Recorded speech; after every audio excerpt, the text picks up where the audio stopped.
Who doesn't love coming home to a new package on their doorstep? Today I got to come home to this awesome Comics for Fun and Profit shirt on mine, and you can too. If you go to comicsfunprofit.threadless.com, you can check out their cool merch and get a shirt just like me. That was comicsfunprofit.threadless.com. Join the club. It's where all the cool kids are. Hey, Drew. What's up? Okay, so I've got a problem. I know. So many. I wake up too early. I go to my job, and I am not a morning person. I am dragging in the day. And I developed this horrible habit of drinking these stupid energy drinks. 180 milligrams of caffeine, the jolt I need, or I think I need at least to get my day started. And then by the time I come back, after lunch from my 2 o'clock, I need a second one. That's almost 400 milligrams of caffeine I'm putting right in my body. And boy, does it got me feeling pretty crappy by the end of the day. So I need to break that habit. And Drew, I've found the elixir that's going to help me break that habit. And it is Magic Mind. Yes. Good stuff. It is gives you energy, but not energy that's going to get you jittery. And it's got stuff in it that will actually help you be focused and get your clarity going and get your creativity and your juices flowing, as well as the energy boost. And they've got some really interesting all natural ingredients that in a combination. One of them is called ashwagandha, and it's an adaptogen that reduces stress and anxiety. And golly, in this world nowadays, if you can give me something that reduces my stress and anxiety, I'll take all the ashwagandha you can stick in there. So that's a really cool added bonus. And we have things like lion's mane mushroom. And the big thing about that is inflammation. I've been talking a ton with the family about inflammation, how all the sugars and things we ingest cause inflammation in our joints and inflammation in our lungs and all the rest of our organs and stuff. And it's so bad for you. And, with me, with all the joint pain I have anyway, the last thing I need is additional inflammation. So anything I can take that's going to be healthier for me, sustain my energy, and help relieve all the inflammation from the things I'm supposed to be preventing. That's absolutely the things I need to be putting into my body. And Magic Mind has all that really cool stuff in one nice little easy shot container. I just can grab one on the way out of the door, and it's good sustained energy in the morning. Keeps me from having that crash, makes me so I don't pass out at work and get fired. All the good things that I need. And it tastes good. I encourage everyone to try it. If you're not 100% all day long, this is going to get you there. It's kind of a game changer. What you want to do is, if you feel you want to try this out, go to magicmind.co/comicsfunprofit and use our code. You can get 20% off of an initial one-time purchase, or up to 56% off of a subscription. So if this sounds good to you, go to magicmind.co/comicsfunprofit and use our code CFP. You can get up to 56% off your subscription for the next 10 days with the code CFP, or you can just use that discount code CFP at magicmind.co/comicsfunprofit to get 20% off a one-time purchase. Just to sample, dip your toe, check it out. Aloha! It's Jason from Hawaii. Welcome to a special edition of the Comics for Fun and Profit podcast. In this episode, I will be interviewing Anthony Award-winning writer Alex Segura. He is here to promote his story in AHOY Comics' latest anthology series, Project Cryptid. Now, listeners, probably for over the next couple months, I'll be interviewing a couple other writers to promote this anthology. And I'm going to make it clear, please note that Alex's story will appear in issue number 2. Now, the first issue of Project Cryptid comes out on September 6th. Final order cutoff for issue 1 through Diamond is July 27th. And through Lunar, it's on August 6th. Now, Alex, welcome to the Comics for Fun and Profit podcast. How are you doing today?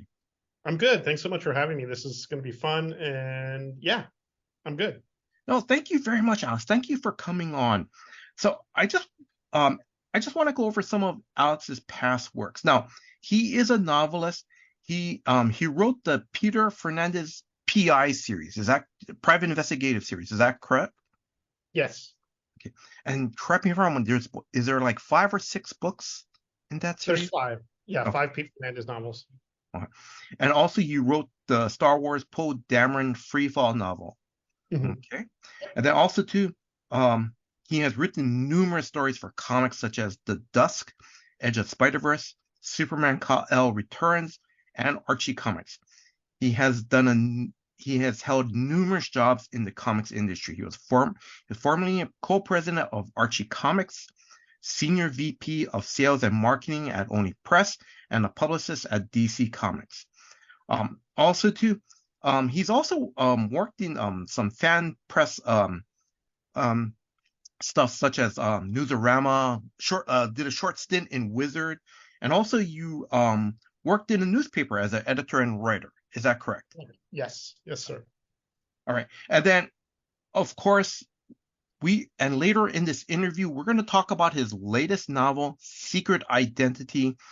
And I can't wait to check out that novel. I can't wait to check that out. I hope you like it. Oh, thank you very much. Alex, I'm going to ask, do you want to add anything, or do you want to spotlight on anything for listeners to check out? No, that was a very robust biography. I also just released this year in May, I wrote Araña and Spider-Man 2099 Dark Tomorrow, which was a Spider-Verse novel through Marvel Press and Disney Books. Oh, that's right. Yes, I forgot to write that one down. No worries. Right. It's a lot of books. Yeah. All right. Now, before we begin the interview, I want to give a big shout out to Hannah Bahedri of Superfan Promotion for setting up this interview. Hannah, thank you very much. Alex, would you like to add anything? Sure. Yeah. Thanks, Hannah. Thanks, David, everybody at Superfan. Appreciate it.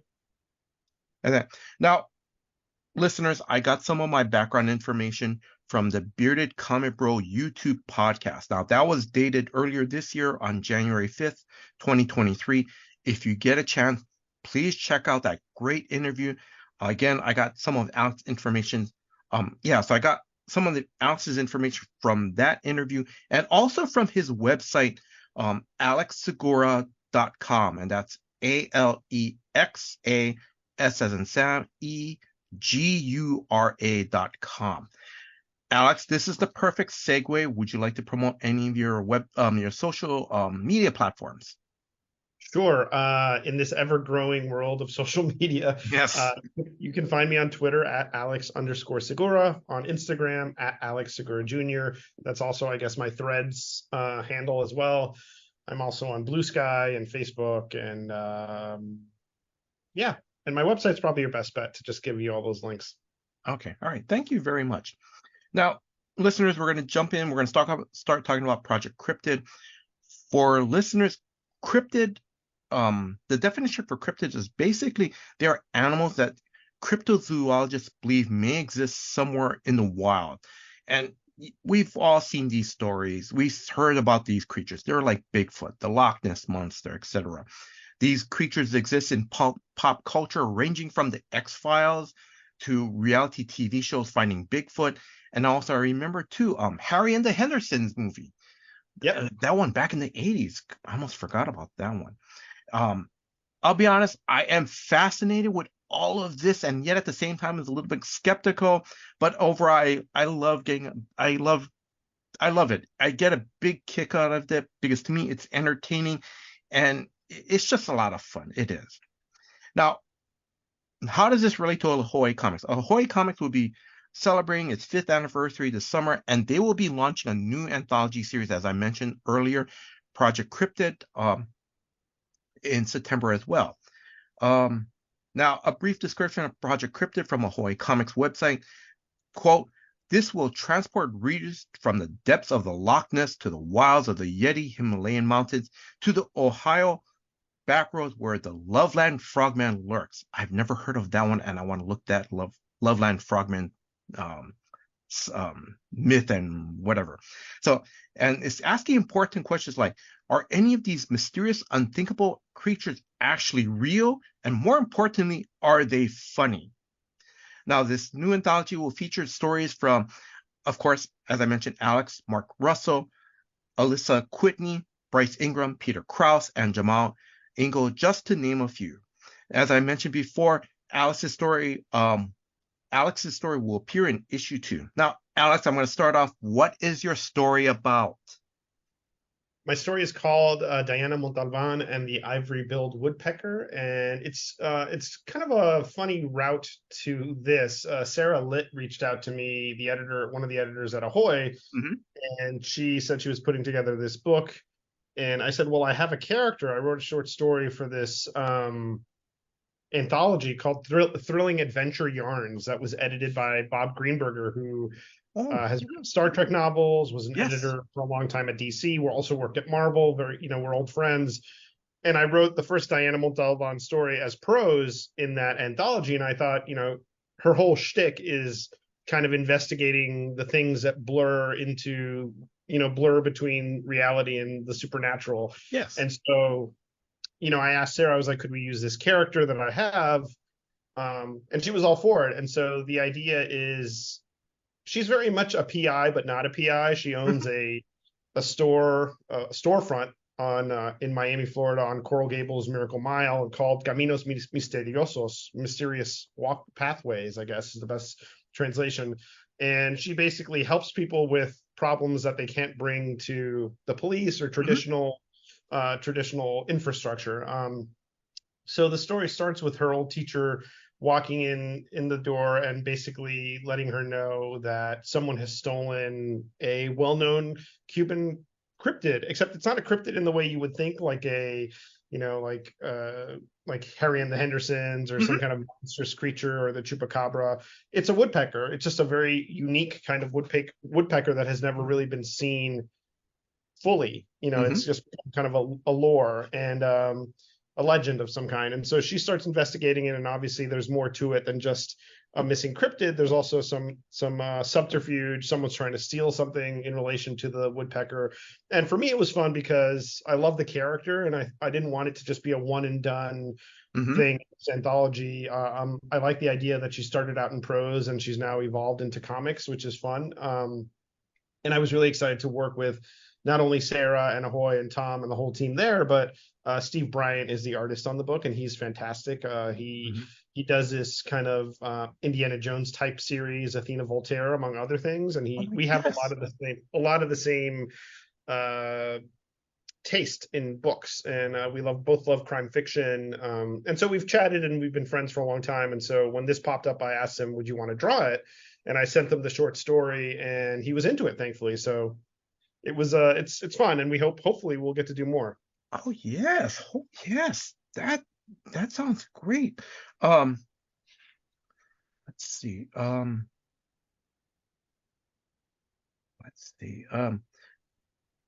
much fun did you have to do any research on this particular woodpecker? I did. Sort of I did. Yeah, I did some research. I read some articles about it, and I kind of did a deep dive into. I didn't want to do the obvious thing. I didn't want to do you think Miami, and then you start thinking about chupacabra and that kind of cryptid. Yes. And I feel like that has been done before many times. And, I kind of wrote a sort of cryptid for the first story. It wasn't really a traditional cryptid. It was more about a shark and a shark's tooth and the mystical powers that come from a shark skeleton, but it was similar in that vein. So this felt like a good follow-up. So yeah, I did some research online, did some reading, and kind of, the thing with research when you're writing fiction is you do just enough so you can make up the rest. So I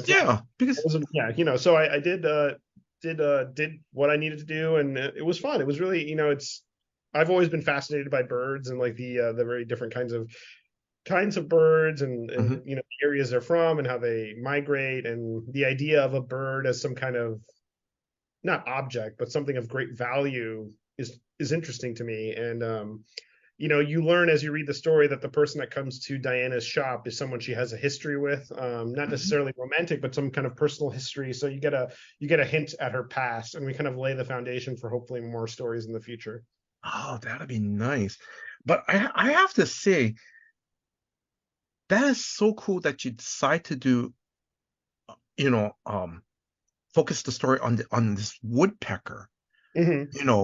Because because when we start, as soon as I start mentioning Bigfoot, or when I start reading about what Ahoy was doing with this, I'm like, okay, you're gonna have your Ogopogo, you're gonna have the Loch Ness, you're gonna have the Yeti, you're gonna have the Right. Bigfoot, all the typical cryptid monsters. But for you to bring this is so cool. It's unique, and then we get to learn just enough, just a little bit about it. The background. I think part of it is, as a writer, you want to keep yourself interested. So I didn't want to feel like I was treading over what had probably been done before and done better, arguably, by others. So I wanted to do something that was interesting to me, that felt uniquely Cuban and Miami. And also, I really love this character. I think she's really interesting and complicated, and I wanted to give her a chance to shine in another medium, which I think you don't see often. Yes. Oh, okay. All right. And then you probably have mentioned it. So correct me if I'm wrong. So Sarah lit from AHOY Comics, she contacted you to see if you were interested. I'm sorry. Yeah. Yes. We worked together at DC forever ago and kind of kept in touch. And comics is a very small industry, and so she reached out. We just checked in, and she mentioned she was working at AHOY or doing stuff at AHOY, and she mentioned the anthology, and we went from there. Oh, that's so cool. All right. Now, you already gave a shout out to Sarah. You already gave a shout out to Tom, your artist. Any other shout outs you want to give to the creative team? The whole team has been great. I'm waiting to see who's coloring the pages and lettering the pages, but I'm sure they will be amazing. So once I turn in my script and it gets lettered, it'll be I will give great praise to that team. But Sarah's a very savvy editor, so I'm confident that it'll be a fun end result. Okay. All right. Alex, thank you very much. Now we are going to start talking about secret identity. Sure. Now, Ed Brubaker wrote this. With Secret Identity, Alex Segura perfectly recreates the 1970s comics industry while at the same time creating a unique new character in the center of that world and giving her a murder to solve as she struggles with the sexism of her times. This book was a page turner in the best way, but the characters and their lives felt so real that I found myself wishing to continue even past the mystery. A truly special noir book. Now, Alex, I'm going to ask you, for listeners and to me, because when I heard, I'm going to mention, sorry, this is off the cuff, but when I heard about this book, I wanted to pick it up, and I've been meaning to reach out to you for an interview, but this is the perfect way. All right. So what is the story about? Secret Identity is the story of Carmen Valdez, who is a queer Cuban-American woman who moves from Miami to New York in the 70s. The story picks up in 1975. She's a comic book fan. She grows up reading comics. She learns to read English from Archie Comics and comics as a kid. It's a strong point of contact with her and her dad.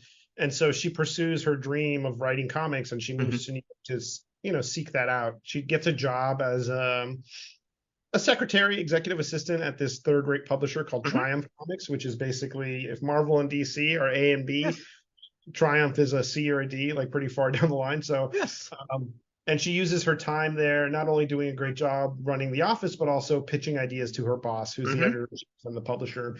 The story starts with her boss basically taking her aside and saying, look, I'm not going to take any more pitches from you. I have other ideas for you. Let's just put a pause on that. And so she's obviously despondent and frustrated. And when we catch her in her apartment, kind of reeling from this meeting, she's approached by another colleague, a younger coworker named Harvey, an assistant editor at Triumph. And he tells her that their boss has asked him to launch a new female superhero for the company at Triumph. He doesn't know what to do. He knows she writes comics on the side. He knows that she's been pitching their boss and he'd like to collaborate. So it sounds great, but the only hitch is that she needs to do it anonymously because obviously her boss has already said, I don't want any more pitches from you, that, just cut it out. But Harvey promises her, once this becomes a hit or gets rolling, we'll mention that you're involved and we'll get everything above board. So she takes that leap and she decides to create this character called the legendary Lynx, who's like a street level hero akin to the Cat or Daredevil or Moon Knight. and she turns in all her notes to Harvey and script samples, and then the next Monday she comes into the office and realizes that he turned them in as 6 scripts to their boss. And what she also realizes is that her name's not on it, which was part of the deal, but she's still kind of surprised. So she tries to track him down, and she discovers that he's been murdered. So the only person that knew Carmen was at all involved in this character is dead, and she takes it upon herself to solve the crime, to kind of reclaim this character that means so much to her, that's such a product of her notes and her passions. And as you're reading the novel, you're reading the prose, you see interstitial sequences of the comic book. So you get to read links as ghost written by Carmen and drawn by this curmudgeonly but supremely talented artist named Doug Detmer. So it's a very meta way of mixing amateur sleuth mystery with comics. Oh, that's so cool. And then for the sequence part, because who's your artist on that? Sandy Jarrell, who is amazing and is a kind of a amateur comic historian the same way I am. Like, he just loves the history of the medium. So he evokes that period without, he's not imitating anyone. He's not like trying to do Frank Miller or trying to do Gene Colan, Irv Novick or whatever. He's drawing, it's Sandy drawing, but it's very much in the vein of that era. And it just, it's really fun, and it was such a blast to work on. So yeah. Oh my God, I'm sorry. I'm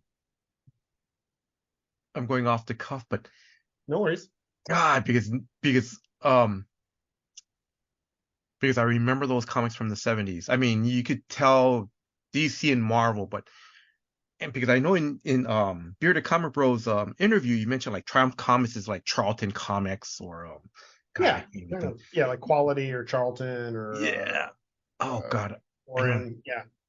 but I remember, or Gold Key, oh my God, because I remember you could tell the art, you could, like Charlton, if it wasn't Steve Ditko or John Byrne, you could tell that some of the art, it was okay, it was okay, but it was just simple and it was just plain, but it was, as a kid, it was a comic book. I read it. Yeah.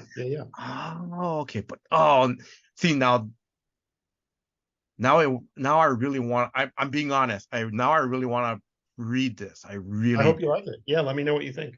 No, but thank you very much. Okay, you mentioned that the story takes place in the 70s. May I just ask, why did you pick the 70s?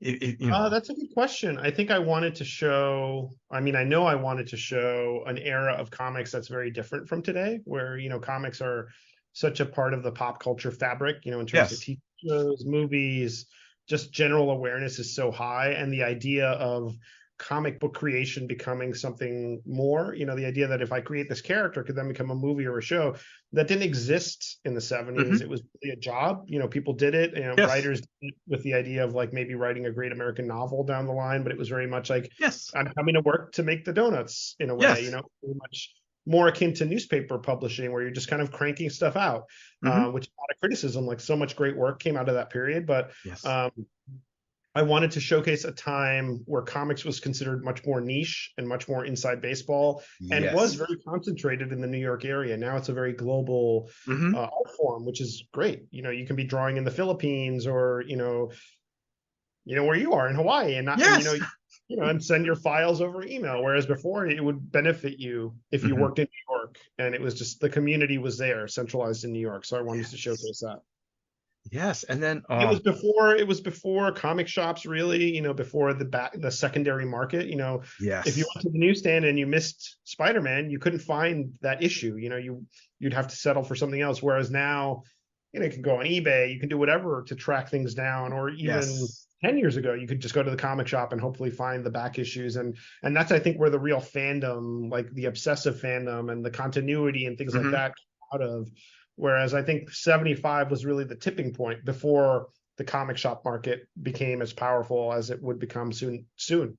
Yes. And the other thing too is because also too, it's like, as you mentioned, this is like really way before comic shops, came in, start to pop up, because we would, like, all of us would buy comics from either 7-Eleven, like you said, a newsstand, the drugstores, Right. you know. Oh yes. And then like you said too, it's like if we miss let's say Spider-Man 179 and it's then the story continues in 180.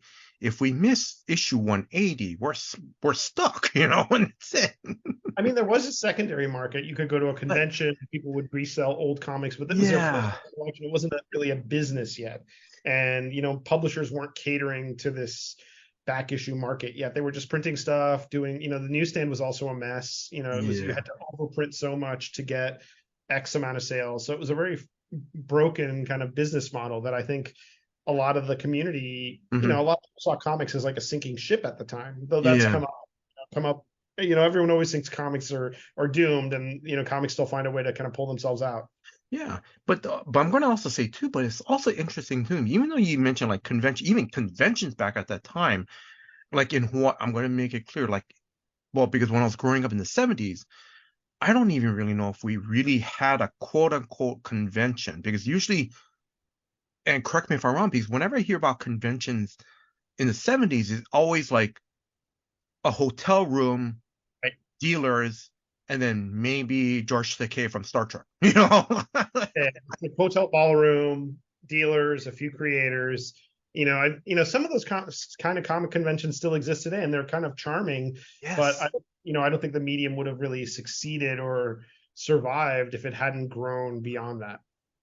And then also too, God, I would always hear these great stories from other creators. Like, yeah, when I was growing up, I remember this comic book shop was like down this alley. You have to walk down these steps, and it's like in this basement. Yeah. Well, it's funny because there is a comic convention or show that's mentioned in the novel, and I remember working on it and sending Sandy the manuscript, and he sent me a picture of the program from that show. Oh my God! So he was there. I mean, I described it because I looked it up online and kind of put it in the novel, but he was there. He has a copy. I think Jack Kirby signed it because Kirby was there, and the creator of The Shadow was there. So in a weird way, Sandy was at the same show as Carmen. That's pretty. Yeah, it was neat. I'm going to ask, did you drop Sandy's name in the book being at that convention? No, I felt like Carmen. Yeah, I mean, yeah. That would have been funny. As Carmen walks through the aisle, she bumps into some guy, hey, watch where you're going, or some kid, watch where you're going, lady. I didn't do that. There are a lot of Easter eggs and nods to real people, though. Yes, and then I'm going to ask, can you talk about like the Easter eggs or some of the Easter eggs, and even use real creators' names in the book? Yeah, one of the big things for me is I didn't want it to feel like some kind of alternate universe. Yes. I wanted it to weave the story into actual comic book history. I love, obviously, Cavalier and Clay. And one thing, I wanted Secret Identity to feel like it could have happened. Like you squint a little bit, maybe it did happen. Like maybe the links did come out. Yes. So I think, obviously you consult a lawyer and you ask, like, what can you do? And the big thing is, you can mention people as long as like it's confirmed fact that these things happen, or that they were there, and that they're not acting out of character or in a way that might upset them. So you get a lot of references. Like at the convention, she's there and she mentions seeing Jack Kirby. She sees Len Wein. She sees like a lot of people as she's walking down the hall. She references, you hear we talk about Denny O'Neil and Neil Adams' Batman run. There's a lot of historical context. And also like references to things that have been historically confirmed, like the idea that the New York editorial heads would play poker, once a week. I think Jeff Carlisle, who's the head of Triumph, mentions being at that game in one of the chapters. So I wanted it to feel embedded into actual like history, as opposed to just happening in a world where there's a super duper man or a rat man, like an alternate take on what really. I didn't want to do that because it would feel like part of the fun is that you're in the real world, Yes.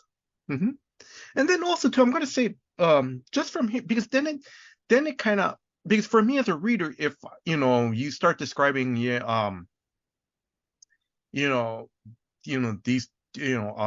this amazing creator who draws these cool circles, and his name is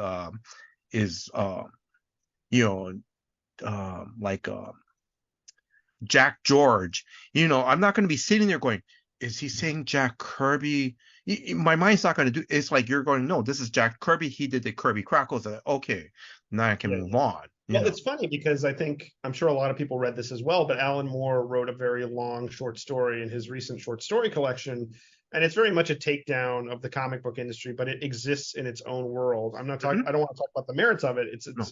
That's for readers to decide. But instead of weaving it through, and I don't think he could, just because he uses kind of caricatures of real people and they do terrible things, so he couldn't really like mention them by name. But that's where they kind of diverge. Like I wanted this book to feel like it happened, and I think his designs for that story were different. So there's ways to do it, but but the other thing too is like you mentioned, the editorial, some of the editorial staff's playing poker. That's so cool just to hear that story. And also too, how much fun did you have doing the research for this book? Because correct me if I'm now, and what I'm leaning to is that you had to call some of the comic book creators like Louis Simonson and some other writers and artists during those times, right? It was great. I mean, I've had the honor and pleasure of getting to know a lot of these people just over my time working in comics, but I knew I was writing a little bit outside of my experience. Like I wasn't even alive in 1975, not to mention not a woman, not a queer woman, and not working in comics in that era. So I wanted to be sure, at least on the comics front and across the board, that I was being true to what might happen. And so I talked to a lot of talented creators that worked in comics at the time and beyond, obviously, like Linda Fight, and she co-created The Cat, which was Marvel's first female starring superhero title, which came out around the same time. So The Lynx is in many ways a nod to The Cat. Nice.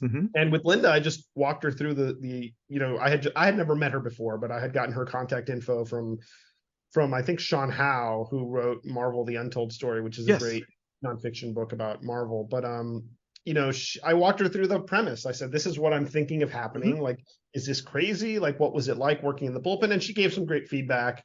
The same with Louise, who I've known a long time. Louise was really helpful in just kind of giving color and context about working in comics. What was it like being a woman working in comics at the time? And just little details like those volleyball games in Central Park really happened. So it was, that's mentioned in the book.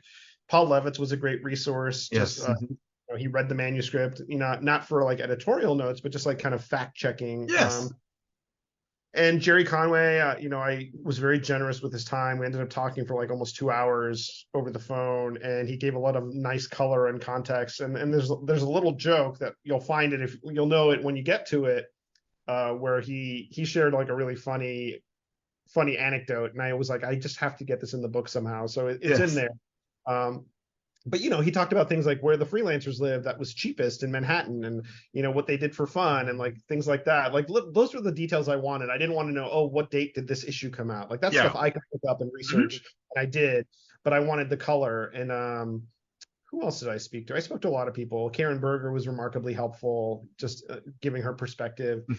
And Laurie Sutton, who worked as an editor at Marvel, and she worked at DC and worked at the Comics Code. So a lot of stuff like that was really, I can't thank them enough for giving their time, which is valuable, to just talk to some guy who's writing a mystery novel. Oh my God, that is so cool. The title of this book, Secret Identity. How did you come up with this title? Because to me, already, as you mentioned already, because there's so many layers to this title already. I mean, the idea of the secret identity, it's like the central trope of comics, of superhero comics, which is, if I was going to write a story, a mystery novel set in comics in the 70s in New York, it would have to be about superheroes, just because that was like the mainstream. I didn't want to minimize anything else going on in comics, like underground comics or erotic comics or anything else, but I knew that it would have to be a superhero, just to kind of play with those tropes and the idea of identity and doing something in secret, because Carmen is very much creating this character in secret. No one knows that she's writing. No one really knows that she has this skill or this talent, and it's a commentary on the links that I think people will go to create. To have their kind of creative ideas come to light. And so that was really interesting to work on. And the sequel is going to be Alter Ego. So that's the idea of the next one that's coming out next summer, hopefully. Oh, nice. That is so nice. thank you for answering that follow-up question, because I was asking you, will we see more of Carmen? Yeah. Thank you very much. Well, there's more to it. It's not Alter Ego is set in the modern day, so it's not going to be like, one thing I wanted to avoid was having it become like a shtick, like, oh, this is Secret Identity in the 80s or Secret Identity in the 90s. Yes. I see it very much as a duology, like these two books, but you could read them independently. Like if you read Secret Identity and then you read Alter Ego, you will get more out of it. But if you just read Alter Ego, you will understand, and it's not going to be confusing. It's the same way I would write my PI novels. Like if you read the third book in the series, you're going to have the first two spoiled, but you'll be able to exist in that book without anything else. And that's how I approach series. I didn't anticipate it becoming a series, but at the end of Secret Identity, there's a moment set in the quote unquote present day or close to the present day that once I wrote it, I realized there's more to the story. Like there's literally something that happens right after this scene, and that's where Alter Ego picks up right after the epilogue of Secret Identity. And it's a story about it's about fandom. It's about how we come to terms with the people that create the things we love. It's a little bit about parenthood and generational trauma and just like coming to terms with the people that have come before us.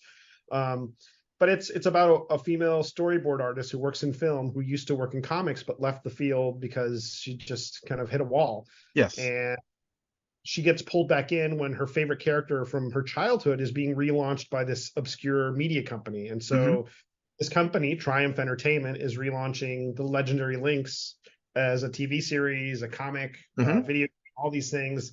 And there's a social media push to have her draw the character because people know her work. They know she's a fan.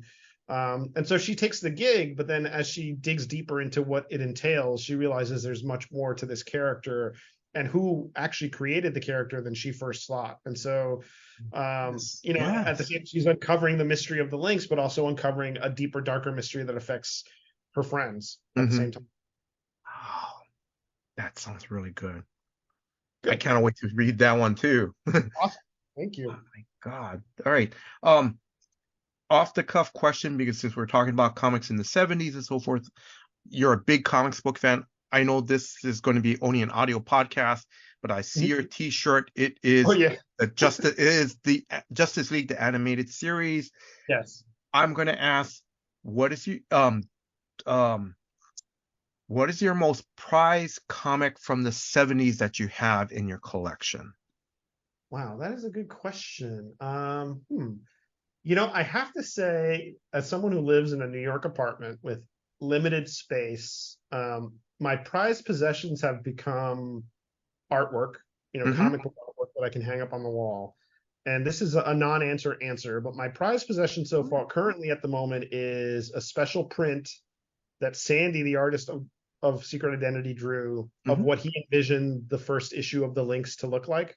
Because we never show it in the book. We show interstitial pages. Yes.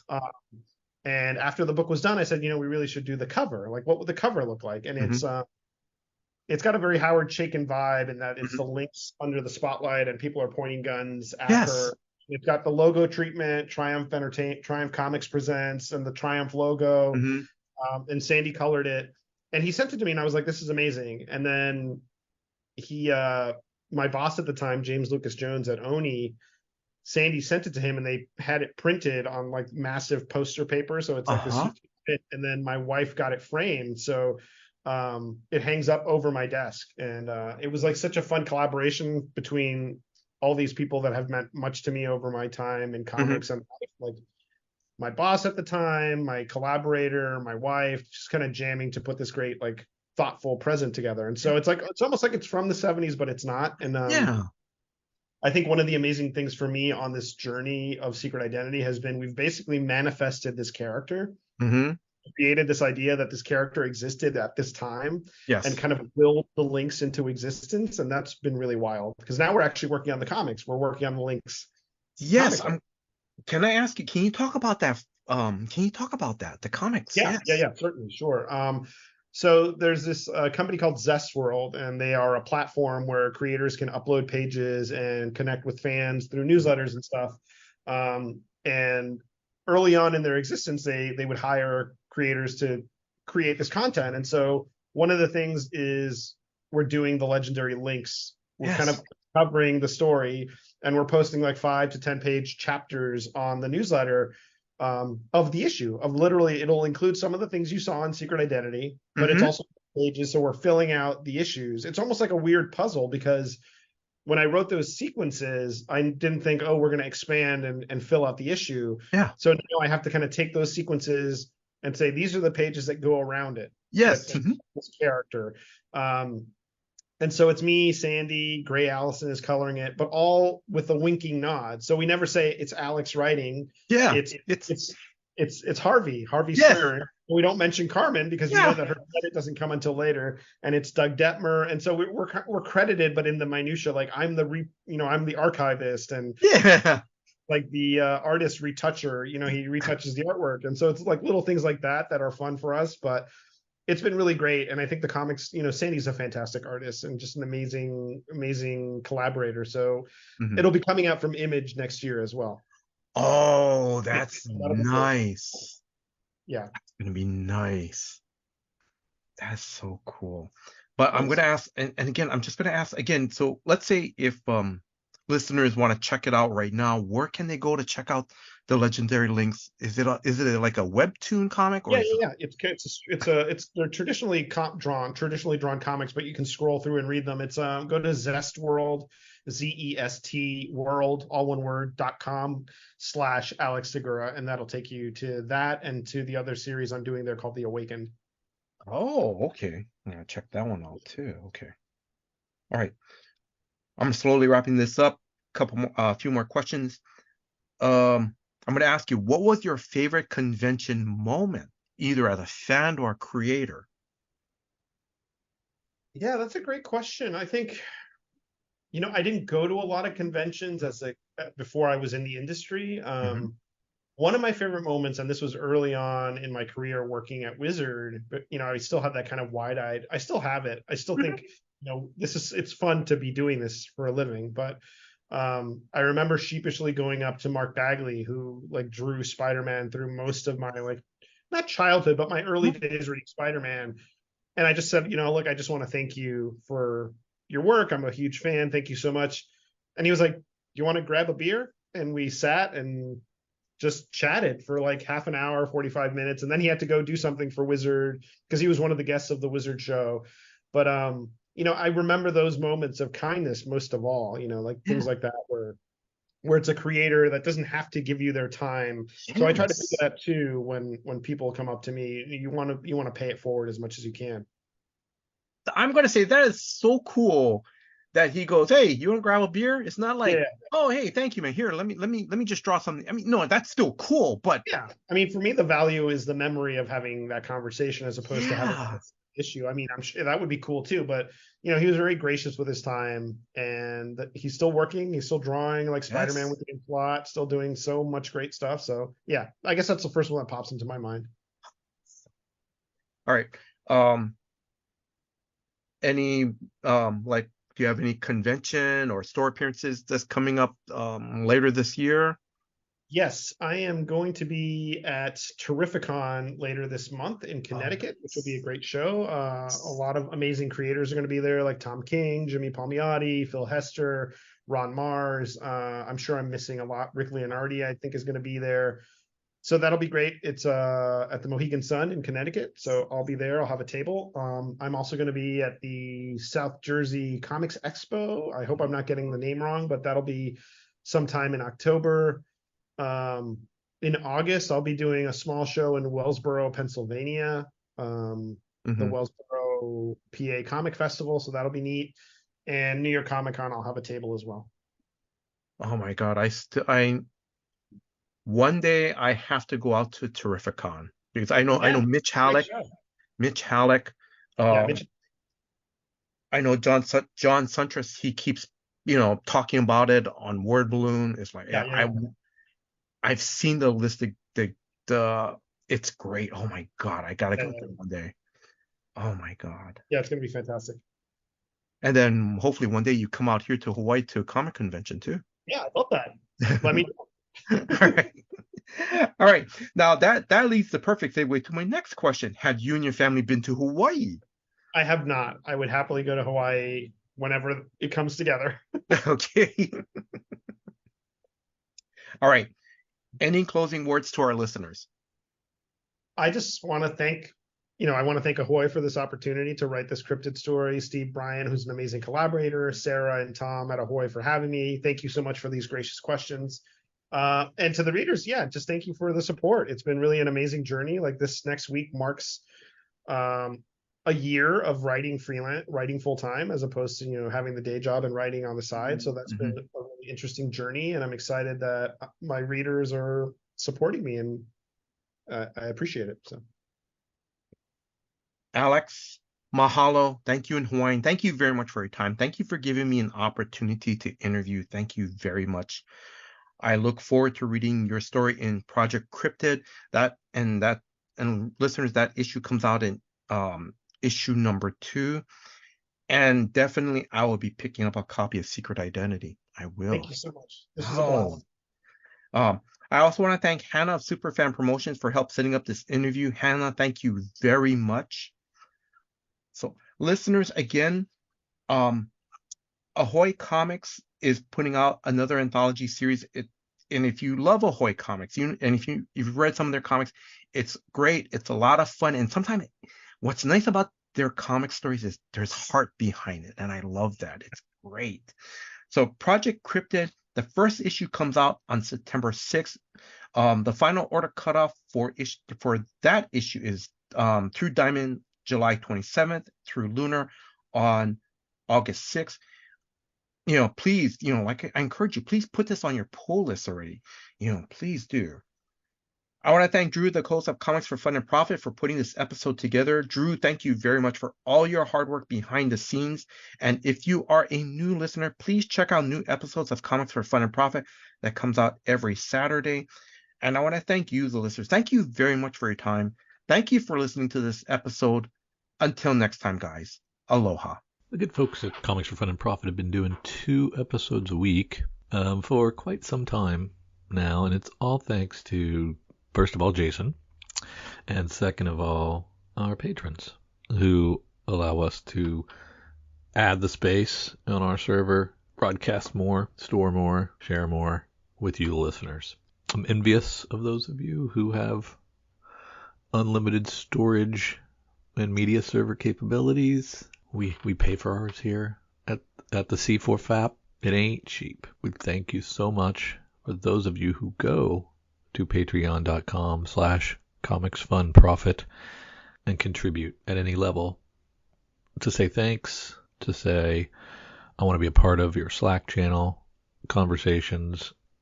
I want to get exclusives. I want to get early access. I want to get ad-free access. I want to get swag. I want to get some free stuff. Whatever your reasoning is, we appreciate it at any level because it does make a difference. So from the bottom of Kyle and I and Jason's heart, thank you for contributing.